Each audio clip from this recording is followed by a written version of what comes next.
Assalamualaikum warahmatullahi wabarakatuh.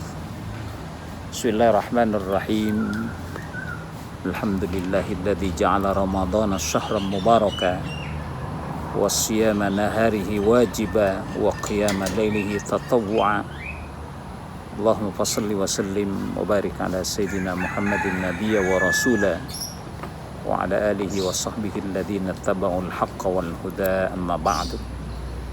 فيقول الله سبحانه وتعالى في كتابه الكريم وهو أصدق القائلين: يا أيها الذين آمنوا كتب عليكم الصيام كما كتب على الذين من قبلكم لعلكم تتقون أياما معدودات. قال النبي صلى الله عليه وآله وسلم: كم من صائم ليس له من صيامه إلا الجوع والعطش. صدق الله وصدق رسول الله صلى الله عليه وآله وسلم. Ma'asyiral muslimin wal muslimat, shaimin shaimat rahimakumullah.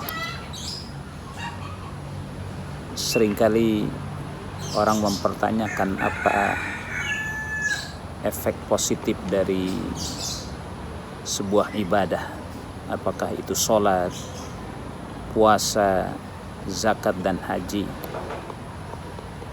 Kenapa pertanyaan ini timbul? Karena umumnya masyarakat melihat perilaku manusia yang ternyata tidak membawa banyak perubahan pada perilaku mereka dengan ibadah mereka. Inilah yang kemudian ada kesalahan memahami bahwa konteks ibadah itu hanya sebatas dalam ibadah. Karena pada hakikatnya tujuan, maksud, hikmah daripada ibadah itu justru sesudah kita beribadah atau pasca beribadah. Maka ketika ada pertanyaan ainas salatu ba'das salati, ketika ada pertanyaan ainas siyamu ba'das siyami, ketika ada pertanyaan ainal hajju ba'dal haji, di mana salat sesudah salat, di mana puasa sesudah puasa, di mana haji sesudah haji, bahkan ainal Quran ba'dal Quran, di mana Al-Quran setelah membaca Al-Quran. Ini yang kemudian harus dijawab dengan bahasa perilaku. Karena seringkali orang sekarang masih terjebak pada bahwa selesai beribadah, selesailah sudah tugasnya. Padahal ketika kita selesai ibadah, itu kita baru memulai menegakkan etika daripada ibadah itu sendiri. Salat memang penting, tapi ada hal yang penting yang lainnya. Ada apa sesudah salat? Ini bukan tidak beralasan, karena merujuk pada firman Allah dalam Al-Quran, innas salata tanha 'anil fahsya'i wal munkar. Sesungguhnya salat itu dapat mencegah perbuatan keji dan mungkar. Maka inilah maksud yang saya sampaikan, di mana salat sesudah salat. Salat secara syariat sudah selesai kita lakukan ketika kita merujuk pada pengertian, definisi, ta'rif, terminologi salat secara fikih. Aqwalun wa af'alun muftatahatun bitakbir wa muftatamatun bitaslim.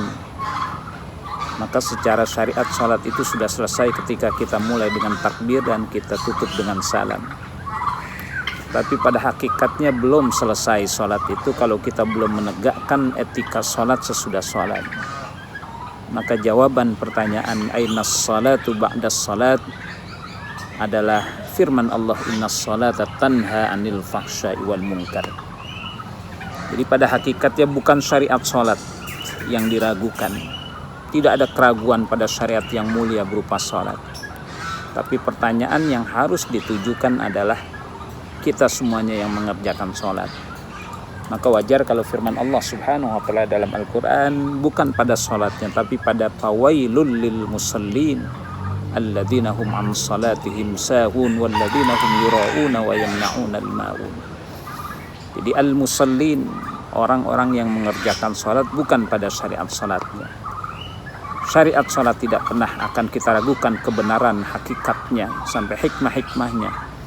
Tapi sejauh mana kita mau menegakkan etika sholat sesudah sholat, itulah pertanyaan ainas salah ba'da sholat. Tegakkanlah etika sholat sesudah sholat supaya kita tidak termasuk di dalam ayat Al-Quran, fawailul lil musallin. Menyikapi aspek puasa, selama ini Ramadan hanya ada di dalam Ramadan, maka orang sering bertanya, setelah Ramadan kita sudah selesailah puasa Ramadan. Secara syariat kita sudah selesai ketika 1 Syawal kita tutup puasa 1 bulan penuh kita dengan Idul Fitri.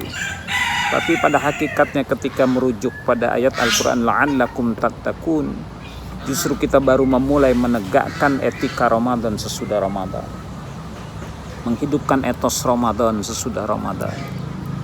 Masjid-masjid seringkali ramai dengan jamaah iktikaf itu pada bulan suci Ramadan, tapi pasca Ramadan menjadi sepilah rumah-rumah Allah itu. Kelebihan Ramadan yang saya lihat dengan bahasa guyonan barangkali, salah satu kelebihan dan bulan Ramadan, maghribnya ditunggu-tunggu oleh orang banyak. Kenapa ketika sesudah Ramadan kita tidak menunggu-nunggu lagi datangnya maghrib? Kita tidak bangun pada sepertiga malam tersisa yang sudah dilatih selama 1 bulan penuh kita dengan bangun sahur. Maka ketika sesudah Ramadan tidak ada sahur, tapi kita sudah dilatih untuk bangun di sepertiga malam. Lewat sahur kita hidupkan lagi etos bangun malam di luar Ramadan dengan sholat tahajud kita. Inilah yang kemudian pertanyaan terjawab, aina siyam ba'da siyam, aina Ramadan ba'da Ramadan, di mana Ramadan sudah Ramadan? Jawabannya adalah menegakkan, mendirikan etika Ramadan pasca Ramadan. Ma'asyiral muslimin wal muslimat rahimakumullah, shaimin shaiman. Itulah tujuan daripada ibadah, bahwa seringkali kritik terhadap agama sebetulnya diarahkan kepada perilaku keberagamaan kita. Imbas daripada perilaku keberagaman kita yang kemudian agama menjadi bahan kritikan. Agamanya sebuah kebenaran, Islam sebuah kebenaran, tapi perilaku kita sebagai muslim belum tentu sesuai dengan nilai-nilai doktrin Islam yang Allah dan Rasul ajarkan kepada kita semuanya. Mari sama-sama kita menjadi seorang muslim yang penuh dengan nilai-nilai Islam. Mari sama-sama kita orang-orang yang menegakkan sholat dalam sholat, dan kita menegakkan etika sholat di luar sholat. Mari sama-sama kita yang menghidupkan bulan suci Ramadan di bulan Ramadan, dan kita hidupkan kembali etos etika Ramadan sudah Ramadan. Mari sama-sama kita orang-orang yang berhaji, kita laksanakan penuhi syarat dan rukunnya, dan mari kita tegakkan etika orang-orang yang berhaji sesudah hajinya. Itulah yang kemudian disebut dengan haji mabrur.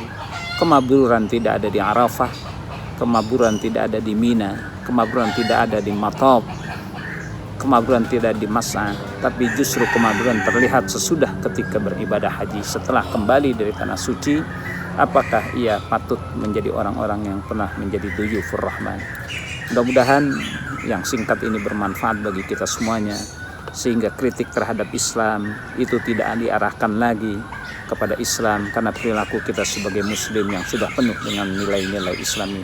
Wallahu a'lam, sallallahu ala khairi khalqihi sayyidina Muhammad wa ala alihi wa ashabi ajma'in, walhamdulillahi rabbil alamin. Assalamualaikum warahmatullahi wabarakatuh. Alhamdulillah, alhamdulillah, all praises to Allah, all praises to